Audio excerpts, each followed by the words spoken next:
મળ્યું છે। ખાસ કરીને પહેલાં ઇન્ડાઇસિસ પર નજર કરી લઈએ। નિફ્ટી તમને અત્યારે 5% જેટલો વધીને આજે લગભગ 24,274ની આજુબાજુ બંધ થતો દેખાયો છે। સેન્સેક્સમાં એક 5%ની તેજી આજે આવતી જોવા મળી છે। નિફ્ટી બેંક આજના દિવસે અહીંયા પણ એક સારી એવી તેજી રહી, પરંતુ મિડ કેપ અને સ્મોલ કેપની અંદર આજે આપણને એક આઉટ પરફોર્મન્સ ખાસ કરીને જોવા મળ્યું છે। તમે પ્રશ્ન કર્યો કે આંગળીથી આપણને તેજી આવતી જોવા મળી રહી છે, તો ખાસ કરીને જુઓ આજે અડાણી શેર્સની અંદર આપણને ફરી એક રિકવરી આવતી જોવા મળી, એને લઈને એક તેજી રહી। પરંતુ એક પહેલાં સેક્ટર પર નજર કરી આજના દિવસે જુઓ તમને energy, CPSC, metal, oil and gas એટલે તમામ પીએસયુ રિલેટેડ સેક્ટરમાં આજે એક સારી એવી તેજી આવતી જોવા મળી, પરંતુ અમુક સેક્ટર ત્યાં આગળ આજે આપણને ઘટાડો આવતો જોવા મળ્યો। એમાં જુઓ ફાર્મા, રિયલ્ટી અને આઈટી કાઉન્ટરનો ખાસ કરીને સમાવેશ થાય છે કે જે આજે દબાણ રહ્યું।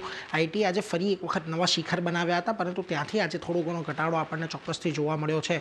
જે સ્ટોક્સ આજે ખાસ કરીને ફોકસમાં રહ્યા, અડાણી એન્ટરપ્રાઇઝ, અડાણી પોર્ટ, આ બંનેમાં એક સારી એવી તેજી આજે તમને નિફ્ટીના ફ્રન્ટ પરથી જોવા મળી। અડાણી ગ્રુપ દ્વારા જે સ્પષ્ટતા કરવામાં આવી છે કે ડીઓજે દ્વારા, યુએસએના ડિપાર્ટમેન્ટ ઓફ જસ્ટિસ દ્વારા જે આરોપ લગાવવામાં આવ્યા છે એની અંદર જે સૌથી ગંભીર આરોપો છે તેની અંદર ખાસ કરીને ગૌતમ અડાણી અને જેમના ભત્રીજા છે એમનું નામ આની અંદર આપવામાં નથી આવ્યું, એટલા માટે આજે અડાણીના દરેક સ્ટોકમાં એક સારી તેજી રહી। અડાણી એન્ટરપ્રાઇઝ, અડાણી પોર્ટ સારી તેજી દર્શાવી। આ ઉપરાંત બીઈએલ, ટ્રેન્ડ જેવા કાઉન્ટર અહીંયાથી આપણને પોઝિટિવ થતા દેખાયા।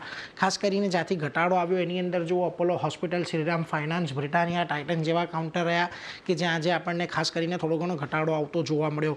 જે મિડકેપના ફ્રન્ટ પરથી જ્યાં ઘડી આપણને આજે તેજી આવતી જોવા મળી છે એમાં જોઈ લો એકવાર કયા કાઉન્ટર્સનો ખાસ કરીને સમાવેશ થાય છે। તો આજે તમને વોડાફોન આઈડિયા બીજો દિવસ એક સારી તેજી દર્શાવી। આ ઉપરાંત ભારત ડાયનામિક્સ, મઝગાંવ ડોક, કોચિન શિપયાર્ડ જેવા કાઉન્ટરે આજે ફરી એક વખત લીડ લીધી છે અને આ બધા કાઉન્ટરમાં આપણને ડિફેન્સમાં એક સારી એવી ખરીદદારી આવતી જોવા મળી છે।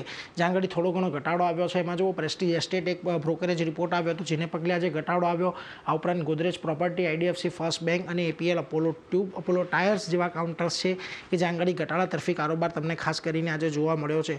ઓવરઓલ આજના દિવસે પણ ફરી પાછી એ જ એક ચિત્ર આપણને જોવા મળ્યું છે કે 24,350ની પાસે આવીને નિફ્ટીએ આજે પણ એક હર્ડલ સાબિત થયું હતું, ત્યાંથી આજે થોડો ઘણો ઘટાડો આવ્યો હતો, એટલે હવે ટૂંકા ગાળે આ 24,350ને પાર કરવું નિફ્ટી માટે અહીંયાથી ખાસ મહત્વનું થઈ રહેવાનું છે।